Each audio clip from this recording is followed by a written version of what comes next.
Hello everybody, welcome back to the Film Buds podcast. This is our 63rd bonus show, and my name is Henry. This time around, I'm going to be talking about the films of director Zack Snyder. So this episode is going to cover Dawn of the Dead, his remake, Legend of the Guardians, The Owls of Ga'Hoole, Sucker Punch, Army of the Dead, and then his new film, Rebel Moon Part 1, A Child of Fire. And then I'm also going to be talking about the Army of the Dead spinoff, as well as being produced by Zack Snyder, called Army of Thieves, which is also on Netflix along with Army of the Dead and Rebel Moon. First of all, I have done all of his DC films on the DC Extended Universe shows Part 1 and 2, so you can check out all of those films there. I also did Watchmen on the DC Standalone film bonus show and 300 on the Frank Miller show. So I didn't want to have too many overlaps, considering I've touched on all of his other movies in those shows, so check out those episodes if you want to hear reviews of that. This time around, I'm going to be talking about everything else, mostly his standalone, unattached films, which I think works better anyways, considering it'll allow more discussion on Zack Snyder himself as opposed to the DC universe as a whole or anything like that. So, as always, thank you for downloading, for donating, subscribing, however it is that you got this show. We really do appreciate it, and we hope you will check out our regular show if you haven't already, and make sure to subscribe to the Bandcamp page if you've not yet. So, Zack Snyder is someone who I think when I saw 300, as I talked about on the Frank Miller show, 300 was the first film that I saw of his, and it's one that, to repeat myself, I think it was the one that every guy I knew was in love with. Like, we watched it at every party, and I didn't know who Zack Snyder was at the time. I was just too young to really take any interest. It was just a cool movie to me, but that's definitely one that has always stuck with me because I will never forget the impact that movie had on me, on everyone I knew, like all my friends, and then also I'd say on just movies in general. That was a huge, looking back now in retrospect, that definitely had quite the impact, and Zack Snyder has just had a huge impact in general. I remember just recently, Christopher Nolan has come out and said what a genius Zack Snyder is. And there's an interview, I think, with Christopher Nolan talking about how much he loves Zack Snyder's style, his passion, his love for filmmaking that's clear in his films. And that's one reason that I love Zack Snyder, and that I'll touch on in just a little bit. But he's one that definitely is not for everyone. He definitely has some duds here and there. He doesn't have, a lot of masterpieces under his belt, but he's someone who, like Christopher Nolan has just come out and said, and watching Rebel Moon for the first time just recently, I do see his love and his passion for filmmaking while watching his movies, which is not always the case with blockbuster filmmakers who claim to love movies. For example, I would take a Zack Snyder epic over a Michael Bay epic any day of the week. I think Zack Snyder, while he can be showy and flashy and stylish and all that, he still has, when it comes to characters, a lot of the times, a modesty, a humanity, whereas someone like Michael Bay, who, I'm not saying he doesn't love making movies or loves movies, but his films, in comparison to big action directors, he comes across much more egotistical, much more repetitive, much more showy in his characters and his ideas and themes. And so Zack Snyder, while he definitely has some flaws, maybe retreads certain materials too much, to me, watching Rebel Moon, watching Army of the Dead, and his other films, I see why he wants to make movies the way he does and how he wants to entertain an audience, the things he loves to inject, the kind of movies that he grew up watching. I see all of that in his films. Doesn't always mean it's a 5 out of 5, but it's something that I really do appreciate, and I feel like I am getting more and more while I'm watching his films. And so he's one that he is an auteur, as with all of these filmmakers that I'm touching on in these bonus shows. And I would take an auteur, a flawed auteur film, over a middle of the road, safe, flavorless film any day of the week. And so Zack Snyder definitely is an auteur, and there's no doubt, for better and for worse, you can say that he has had quite the impact on Hollywood, especially when it comes to action, comic book films, anything in that nature. You can see that across so many different genres and directors and films and franchises. Yeah, well, with that being said, let's get into the first film. Let's get into Dawn of the Dead, which came out in 2004, directed by Zack Snyder, of course. Stars Sarah Polley, Ving Rhames, Mekhi Phifer, Jack Weber, Ty Burrell, Michael Kelly. That's about it. And the synopsis is: a nurse, a policeman, a young married couple, a salesman, and other survivors of a worldwide plague that is producing aggressive flesh-eating zombies take refuge in a mega Midwestern shopping mall. This one made $102 million against a budget of $26, so definitely a hit, and was Zack Snyder's directorial debut, which is pretty crazy to think about considering the quality of the movie. Written by James Gunn. It is a remake of the George Romero film, but it's written by James Gunn, who also wrote and directed the Guardians of the Galaxy trilogy, among some other things. This was a first-time watch for me in its entirety. I had seen part of it at some point, but I decided I wanted to do a Zack Snyder show, and I popped this one on, basically just went in order of his movies that I hadn't seen. I love zombie movies. It's rare that you get one these days, but I'm always up for a new zombie movie, whether it's an amazing movie or a disaster. I still will happily go and watch it. I had heard about this one a lot over the years, like, oh yeah, this is my favorite Zack Snyder movie, one of the better zombie movies of the 2000s, etc., and I just never really got around to watching it until now. And it's pretty solid. You see Zack Snyder's, getting into Zack Snyder's style, he uses a lot of slow-mo, those monochromatic yet fairly contrasting colors in some ways, and yet he still maintains a fairly monochromatic style, not more really in Dawn of the Dead, more so in his later films. He uses the speed ramping, a lot of quick cuts, a lot of soundtrack music, but that is more so as he goes along in his career. Very comic booky. He clearly loves comic books, graphic novels, and he oftentimes will take certain shots and scenes from a comic book or graphic novel, and that will be basically what it looks like on screen. So he's very passionate about that, and that adaptation, which I love. Doesn't always mean it's perfect, but that style is very distinctive. My favorite Zack Snyder movie, sorry if I didn't mention it, it is the director's cut of Watchmen. I think that movie is amazing, and I do talk about that on the DC Standalone show. And then probably would be Zack Snyder's Justice League, the black and white version, the 4-hour version of Justice League. I think that movie is amazing. But this one, for what it is, it's really solid. You see that style baseline for Zack Snyder, but it's definitely is restrained. He's not fully confident yet, but it is a well-told, intense, balanced zombie movie. It's got good gore. It's got good character development for what the genre allows, and the story allows. And partly that comes down to James Gunn's script as well. He's a great writer.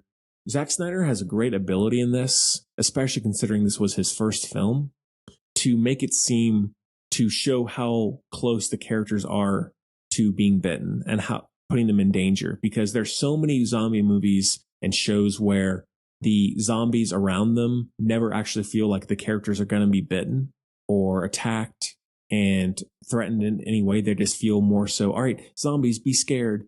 He has a great ability through direction and editing to make it seem like every character could go at any moment. When there's a zombie around, there's a zombie chasing at them. Oh, what if he gets bit? They're so close to being bit. And I think as the movie goes along, there are so many instances where I'm like, oh, geez, don't die, don't get bitten. And I think he or she might have been bitten at some point. And so the direction for a first movie is pretty solid. And it's something that I was really blown away by. I was not expecting to enjoy the movie as much as I did. And definitely not his flashiest or his most epic, but for a solid, if you need a good, solid, intense zombie film, you could do a whole heck of a lot worse. And you see the influence as well. Of course, it comes most from George Romero with the originals, but Zombieland and some of these other films that have come afterwards, you see that influence with Dawn of the Dead, at least in some ways. Ty Burrell, he plays a total jerk in this. He's pretty good. Everyone in the movie is solid. I mean, no one is amazing. I love Michael Kelly. He's such a great character actor. He can really do anything. That initial sequence in the neighborhood with the wife and the family dying, I think that's great, and her in the car. And then when they get to the mall, that mall is used and shot really well, just a variety, and you never really feel too contained. I like the idea of the guy across the street and they communicate using the boards, the marker boards. I think that's a really clever idea. And the look of the zombies is excellent as well. The makeup and just the classic zombie eating people, gore, guts being ripped out, all that stuff is done very viscerally and very effectively. And the ending sequence where they get out in the two big, I guess they're RVs or trucks, is awesome. And the design of those vehicles is great. Just the makeshift like tank bombardment just rolling into the zombies is really awesome. Zack Snyder clearly loves the gore, the flash of these genres, and why you see the parts that he loves, and that's typically the stuff that you love about these genre films. He just is a great genre filmmaker. So that's great. The final moment where Jake Weber dies, it's sad, but there is a lot of those tragic moments where suddenly someone is bitten and they're like, well, I'm screwed. Please get away from me. Kill me. Ving Rhames is great. He's always really fun in these roles. The pregnant zombie lady is pretty crazy. Really scary idea in terms of the baby inside also being a zombie, and the mother turning and the husband having to figure out what to do and him losing his mind. So it's a really enjoyed it more than I thought I would. Quite intense right from the very get-go. Is not really cheesy. It's not overly self-serious. There's still some humor, some good characters, some fun moments, clever moments, witty moments, all that. So one that I will definitely revisit from time to time. Not his most Zack Snyder-y. Maybe that's why some people like it more than his others. I don't know. But for a first big movie, definitely a knockout. Very solid. And you see it makes total sense where he went on with his career and the kinds of movies that he loves. And we'll get to it with Army of the Dead, which is his other zombie film. But definitely check it out. Underrated, I guess I could say. Maybe I don't know how people view this movie or how many people have seen it, but definitely is solid. So heavy 4 out of 5 for that one. All right, let's get to Legend of the Guardians, the Owls of Ga'Hoole. This one stars the voices: Jim Sturgis, Hugo Weaving, David Wenham, Emily Barkley, Abby Cornish, Joel Edgerton, Helen Mirren, Sam Neill. Pretty decent cast. And the synopsis is: when a young owl is abducted by an evil owl army, he must escape with newfound friends and seek the legendary guardians to stop the menace. This was made $140 million against a budget of $80, so not really a hit financially. Fairly mixed reviews. Most Zack Snyder movies get mixed reviews. Sometimes it's warranted, other times not. I had tried to watch this movie a few times. First of all, this is the kind of anime film that I want to love. It's just out there, weird animal story that's visually incredible, pretty dark and more mature in terms of its themes, all that. But I had started watching it a few times and just never, whether by choice or just I got distracted and got interested in something else, I never finished it. So this was a full first time watch for me as well. To reiterate, I want to love this movie. I think there are parts that visually it's incredible. Zack Snyder is definitely a visual storyteller, visual master in a lot of ways, but he is one of those filmmakers that if he doesn't have the right material, the right script, the right hold on that story, he very much can become style over substance. And this is probably the most egregious version of that, where it's interesting at first, the concept of these owls, talking owls who are battling each other and these armies and different tribes, so to speak, of owls. And it's almost like a Lord of the Rings, but with owls, kind of. I like that idea. I like fantasy, all that stuff. But once it gets into the heart of the movie, it's just pretty dull to me. I was struggling to stay interested in this movie. I wanted to love it every moment, but I don't know if it had to do with the animation is great. It's so, even though it came out in 2010, it's so detailed. The color scheme is amazing. It's a really great looking movie. And overall, the performances are solid, but there's just something about the movie that feels very lifeless, very dull, very distant. And it's something that I just could not get into for the most part. There are a few moments here and there that are really intense and good and touching, but I was very much ready for this movie to be over. Maybe on rewatch, it'll go up. I know some people are big defenders of this one. I think go ahead and say, aside from the original cut of Justice League, this is his worst movie, in my opinion, which is too bad because I like when filmmakers take on an animated film, but clearly it doesn't always work out. The overall journey, I think that sequence in the snow and the rain is pretty awesome, where the owls are saved. That's a great moment.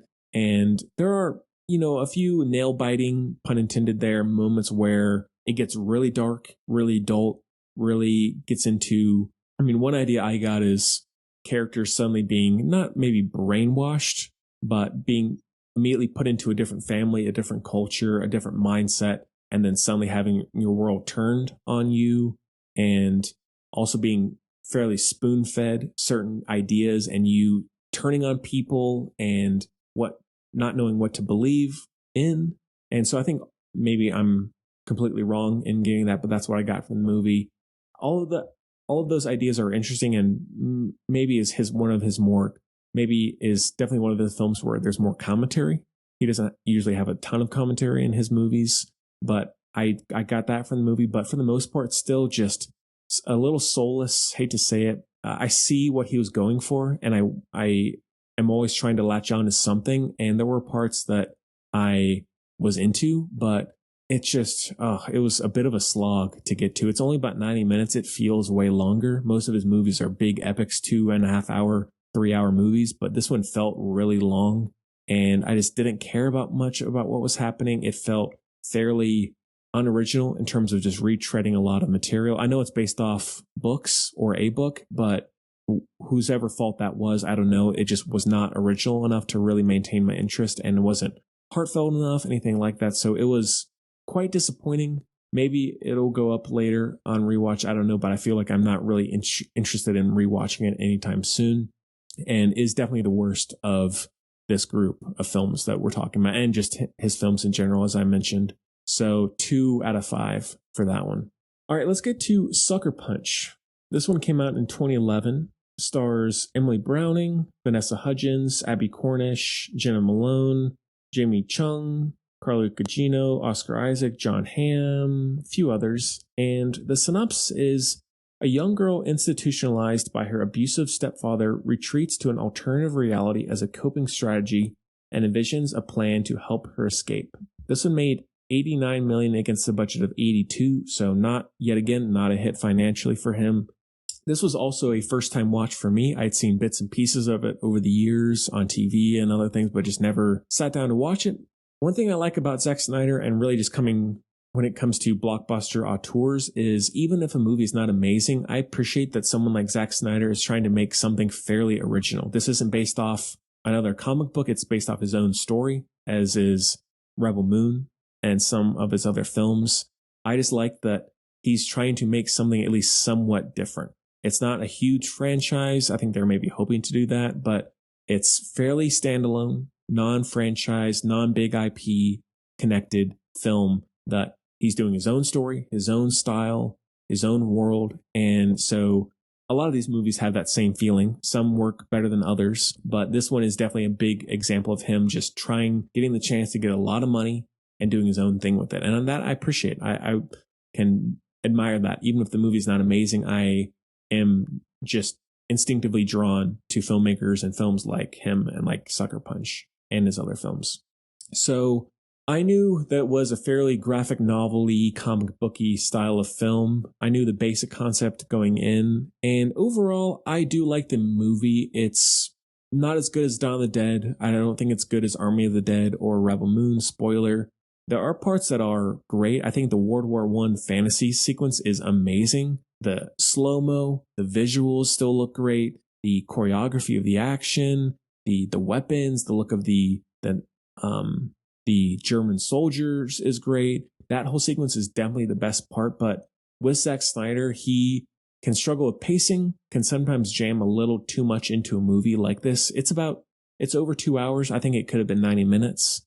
It feels pretty long towards the end, but conceptually of this girl going to this, being put in this mental institution and this kind of meta dream-like sequence where she starts dancing and then it cuts to this alternate reality where she's this total badass fighter is interesting. It's different. It doesn't always work in terms of logic. Obviously, it's a fantasy movie, so I don't need it to all make sense realistically, but sometimes I'm like, wait, so is she in the real world? What's happening here? And so that part, editing wise, storytelling wise, maybe is a little messy occasionally, but Emily Browning, I haven't seen her in a ton of things, but I really like her a lot in general. I think she's good in this. Jenna Malone is a great character actor. I think she's awesome in everything. John Hamm and Oscar Isaac, this was a not early role for them. I think maybe for Oscar Isaac it was. He's really good in it. John Hamm is good towards the end. He's only in it towards the end. The look of the asylum is maybe a little bland. It's just overly dark and mungy and broken down to where you are really begging to get back to those fantasy alternate realities. There is one that's all right where it's basically like Lord of the Rings, but with guns. And that's, even though I found it entertaining, that's one of the moments where you're like, all right, Zach, you're going a little too much into copying something rather than paying homage. I think there's a fine line there. And I think the World War I sequence is one where he's doing his own thing. He's confident. It feels original and refreshing. But then I feel like there's that one, the fantasy orc goblin thing that feels a little too much like Lord of the Rings at times, amongst other similar films. So overall, the movie is good. And I think it's got some epic moments, some intense moments. It's got a good soundtrack. Overall, the whole cast is solid, but it's a little too bloated. I like the final 5-10 minutes where Emily Browning sacrifices herself and then this other girl gets to escape and have freedom, and the bus driver covers for her. And even though obviously she just seems like some random person, but there's that heart there, that humanity there that Zack Snyder always manages to incorporate in one way or the other, which to me makes him resonate more than other filmmakers in his style. For example, Michael Bay, I think he always manages to keep a little bit of groundedness and humanity and emotion in his movies, despite it being big and epic and flashy and stylish. That's great. And trying to empower people. One big criticism with the movie that I was reading is it's trying to create these badass, female characters and comment on the corruption of male power and in bureaucracy and taking advantage of people, of women in these kinds of situations, in these hospitals and asylums or just in general, which I appreciate. But there are times where there's the male gaze, no matter what. You can comment on the male gaze, that's fine. And you have to incorporate certain things to communicate that. But there are times where all the girls are always dressed in skimpy, like ballerina, swimsuit, Victoria's Secret model kind of action attire. And, Emily Browning is in pigtails with pink cheeks and things like that. So there are times where I'm thinking, all right, Zach, what are you trying to say here? Are you trying to make just a straightforward action movie, or are you actually trying to comment on society here and the inequality, the difference of power, corruption of power, that kind of thing, or also the respect? I know I'm a man, so if I'm blowing smoke, I apologize. I'm not trying to say I know what women feel or want or anything like that. I am just talking about what I was getting as, just viewing it myself, where do you need to feel empowered while not wearing like any clothes? Could you not put on a coat, a nice outfit, that isn't always you're about to jump out of a Victoria's Secret commercial or something. And so that stuff is a little frustrating to where his commentary feels at times warranted and on point. But then there are other moments where I'm like, all right, what are you trying to say here? What are you trying to tell us? And sometimes it's better to just not say anything at all and have it just be a badass movie with some strong female action heroes rather than trying to say all these other things. But, in the end, it's a little inconsistent in that way, a little frustrating, a little bloated, visually pretty awesome for the most part. It goes in and out, really gets into that monochromatic style that Zack Snyder has, but a bunch of big explosions, lots of CG, lots of slow-mo and cool choreography. So that you get a lot out of in the movie, but still not a favorite of mine, not one I feel the need to go back and rewatch anytime soon. I want to like it more than I do, but there were times where I was just starting to lose a little bit of interest, some focus, ready for things to get moving a little bit quicker. Still a cool standalone movie, and one I wish there was more of. The samurai sequence towards the beginning is awesome. Emily Browning's that backstory at the beginning where she's trying to save her sister and then the father is able to convince the police and doctors otherwise, and all that stuff works. So that one And then I like John Hamm's sequence towards the end, and then that cut to of the lobotomy. I think that's pretty interesting and well done. And you do start to believe, oh wow, I'm actually in the reality right now. She's with this guy, and then things are gonna be okay, and then bam, it's not. So all that stuff is effective, and it's got some emotion in there for sure. Just not an amazing movie, not as good as I think Zack Snyder wanted it to be. Maybe thinks it is, I don't know, but still all right. So that is a 3 out of 5. All right, let's get to Army of the Dead, which came out in 2021 on Netflix. Stars Dave Bautista, Ella Purnell, Ana de la Reguera, Amari Hardwick, Theo Rossi, Matthias Schweighofer, Nora Arnezeder, Hiroki Sanada, Tig Notaro, and the synopsis is: following a zombie outbreak in Las Vegas, a group of mercenaries take the ultimate gamble, venturing into the quarantine zone to pull off the greatest heist ever attempted. This one was mostly released on Netflix, but had a very short run. It had a $90 million budget and made $1 million, so not really a big deal there because it was mostly just to get teasers out, but it was mostly just a Netflix original. We did review this one back on the show, the regular show, when it came out, and even before that, I liked Zack Snyder a lot. I liked zombie movies a lot.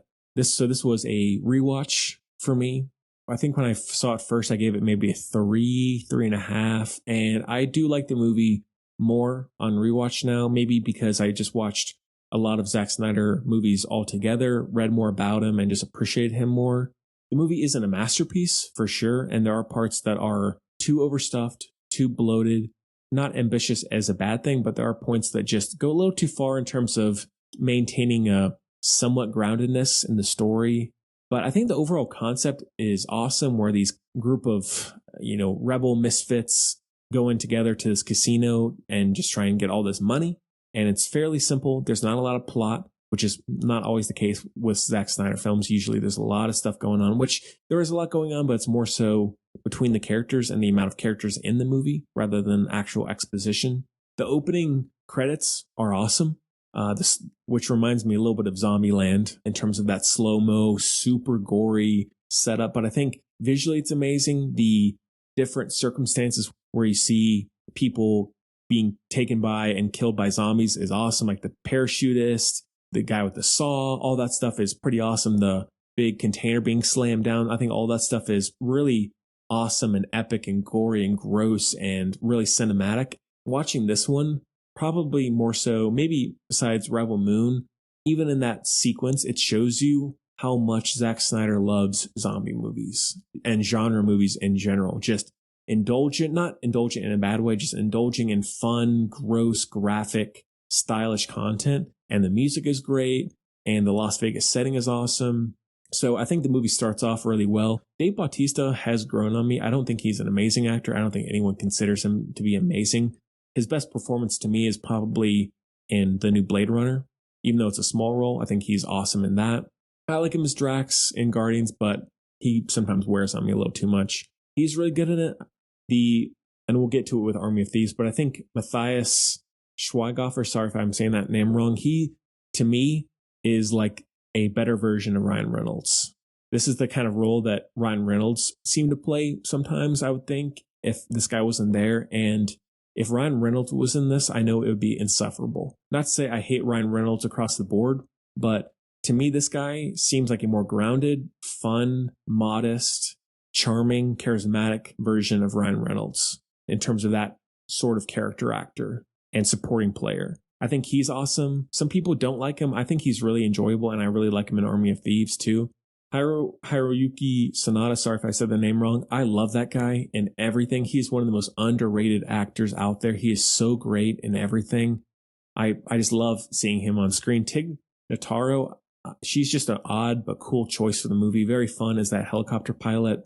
The overall scale of the movie is great. I think conceptually, the movie is already a zombie movie, so there's the suspension of disbelief. Some people got onto the movie for the quote-unquote stupidity of the hierarchy in the zombie population, where there's the king zombie, the more smarter zombies, and then just the regular zombies. To me, it's already a zombie film, so if you want to embellish a little bit and say, all right, there's the zombie who's ruling the pack and who's smarter and stronger. Who cares? Like we've seen a million zombie films and shows where it's just regular zombies. They're all the same. Why not try something different? So I think first time watch that bugged me a little bit, but now I'm like, who cares?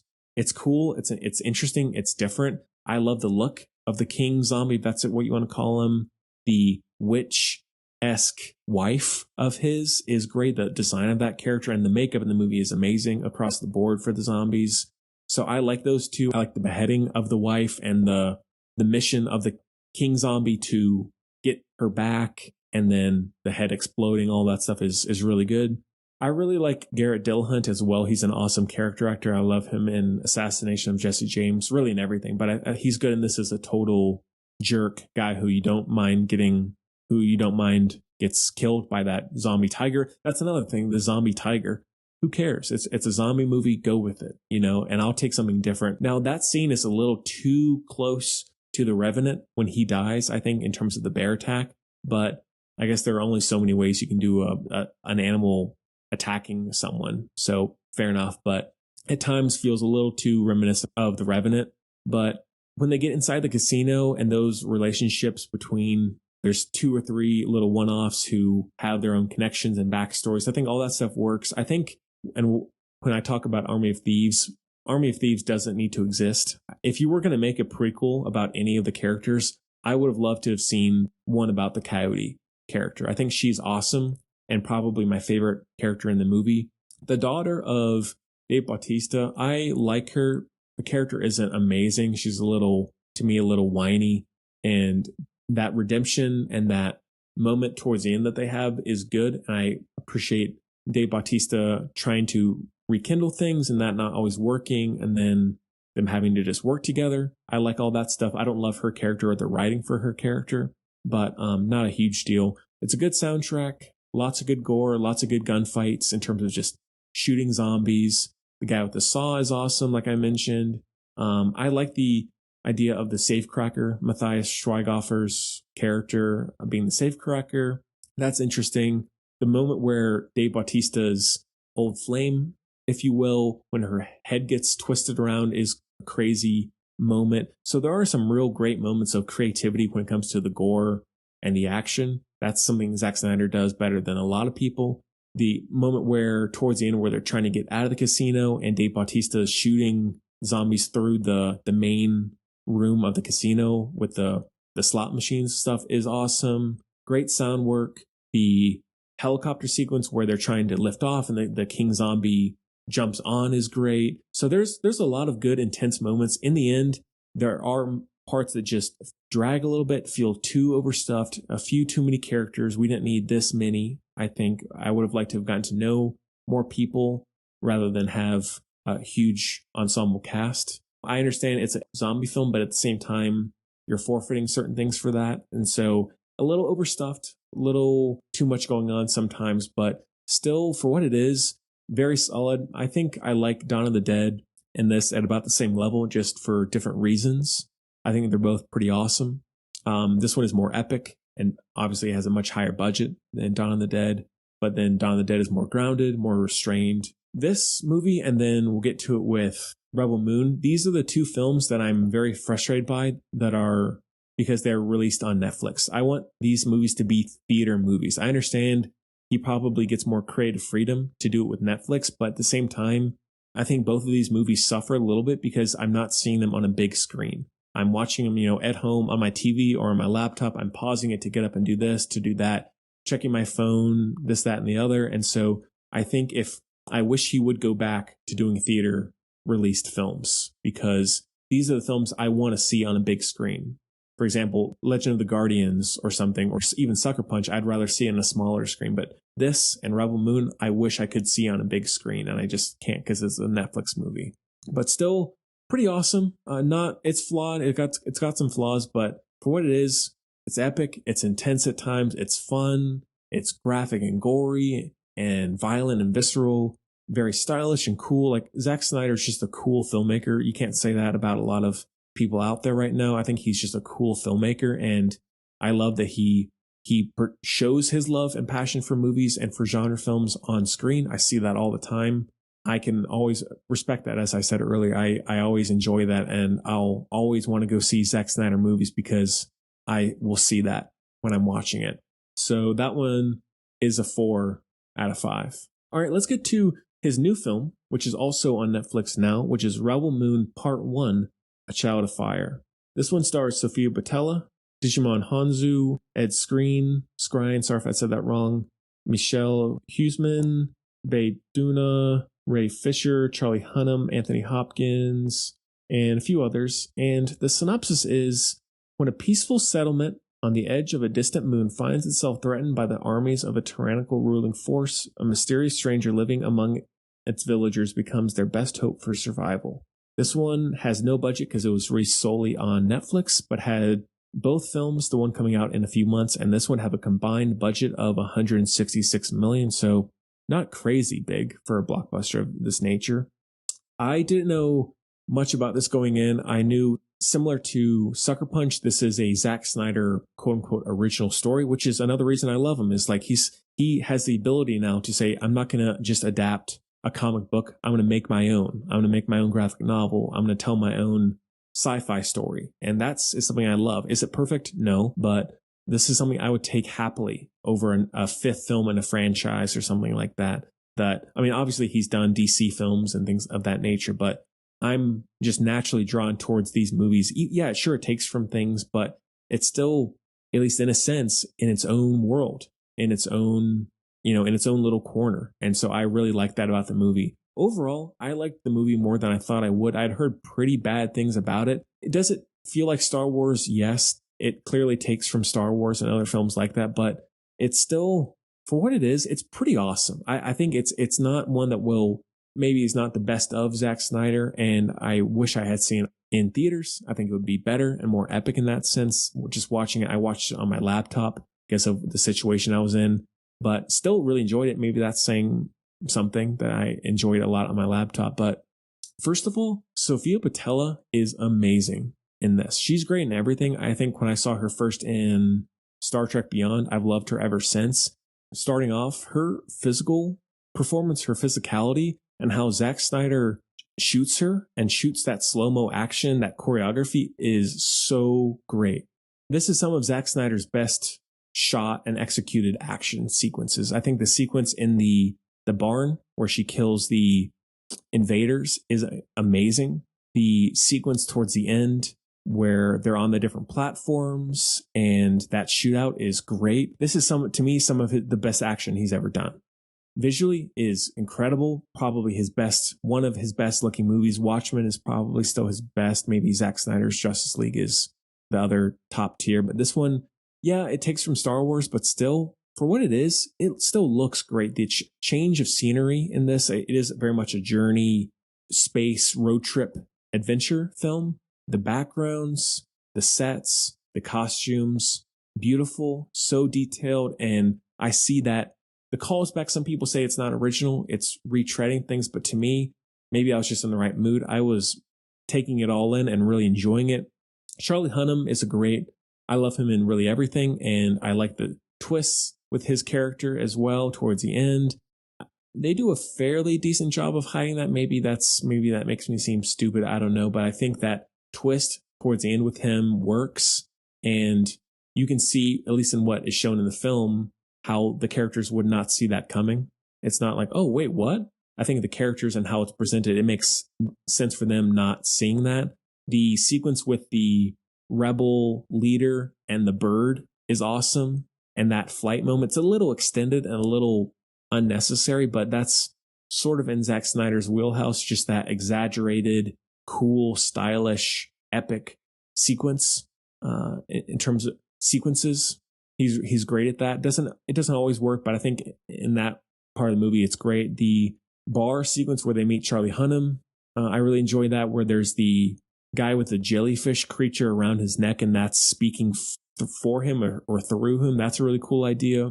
All the flashbacks with Sofia Boutella and that snowy warfare setting and location is great. And I don't know why. Maybe it's just because it was his own story in this, but he just feels locked into that action and just the overall storytelling. I think there's a lot of plot, a lot going on, a lot of characters, a lot of worlds. And for me, I was following it very well. And I cared about everyone, at least to a certain extent. No one is super in depth or anything like that, but it's balanced fairly well. It's 2 hours and 20 minutes and everything fits together well. I don't think I was ever bored. Some people hate on the movie maybe because they just hate Zack Snyder or they love Star Wars too much. I don't know. And I understand if it's not original enough for you, it's too close to this or the other, whatever, I get that. But for me, right time, right place, I don't know. But still, I enjoy a fairly original sci-fi epic like this, even if there are flaws and even if there are things I can say, oh, it feels like that. I mean, the robot feels a lot like Rogue One, but still in the context of the movie, it works. I like the flower wreath moment and that look. Sofia Boutella's call to these other army group and military groups trying to create this somewhat revolution. That's something Zack Snyder does a lot in his movies. Is it's the bringing together of a lot of misfits and rebels and uncommon partnerships, that kind of thing, which I like. Bringing together a team to defeat evil. That's a classic trope, but it works in the context of Zack Snyder's films. I think he picks the right stories and the right characters and the right concepts and themes for those films. So this one, as I said, I enjoyed it way more than I thought I would. I wish that there was other ways to watch it other than just on Netflix. I would love to go buy the Blu-ray copy and see it in theaters, something along those lines, because I feel like it's still, end of the day, it's Netflix content. Same thing with Army of the Dead. There's something about seeing it in theaters as a theater film and seeing it in other places other than just on a streaming site that gives it more of a shelf life. I am very excited to see part 2, which comes out, I believe, in April of this year, but cannot say enough about Sofia Boutella, the design of the character, the writing of that character, and her performance. She's just one of the most underrated actors working today, both emotional level, but also very much a physical action star level as well, because probably one of her best roles, if not her best. I think Star Trek Beyond is great. The Mummy, she's awesome in The Mummy as that character. And so she's awesome. I cannot get enough Sofia Boutella. That was perfect casting for her. Another very underrated actor, and Zack Snyder does, every once in a while he'll have a dud of her performance. Maybe someone goes too far or doesn't give enough, but has a good eye for casting, I think, more often than not. And he finds people who are going to try and give something different, who might be a little weird, who might be a little just out there. And for the most part, that works. And Ed Skrein, I can never say that name right. I apologize. He's one of those actors who typically only plays villains. He sadly just has that look. How he fits the role of a villain. His physicality is amazing. He's ripped in this. He really portrays and communicates that sense of terror and evil within him, that somewhat classic Nazi-esque character and leader who comes across at first as nice and caring, and then he's actually just a brutal, violent criminal murderer. He's fantastic in this. I like the design of that character and the writing as well, and his dynamic with Sofia Boutella. The moment at the end where it's somewhat Blade Runner-y, Ghost in the Shell, where he's absorbed into that pool thing, and then he speaks with the guy in the alternate world. I really don't understand the logic of that, but I don't really need to. And then has those tubes attached to him, is awesome, and you get little insights into his creation as for what he is. I think that's really interesting. And just visually, the movie is amazing. The colors, the designs of the world, of the planets, of the equipment, the guns. I mean, Zack Snyder is just going for it in this, and I'm glad that he did get the chance to do this, because it's not very often you get a director who's given $200 million to make basically a 5-hour sci-fi epic based on his own thing. It's not a DC story. It's not a Marvel story. It's not a Star Wars spinoff. It's his own thing. And I love that. And so overall, the movie, to me, I think the movie's gotten a little too much hate for what it is. It's still ambitious. It's still cool. It's epic. It's got some awesome style, some awesome action, some good heart, and maybe that comes more so from performance than from writing, but I'm really interested to see what happens next. And I would happily watch more movies in this besides just part 2. And with these characters, with Zack Snyder at the helm, very good score too. So yeah, worth watching, a little underrated. in my opinion. Would still maybe be middle of the pack for Zack Snyder, but it is up there. Maybe that's a hot take. I don't know. Maybe it's just too fresh to really say that for sure just yet, but I'm excited to rewatch it. I'll definitely do that before I see part 2.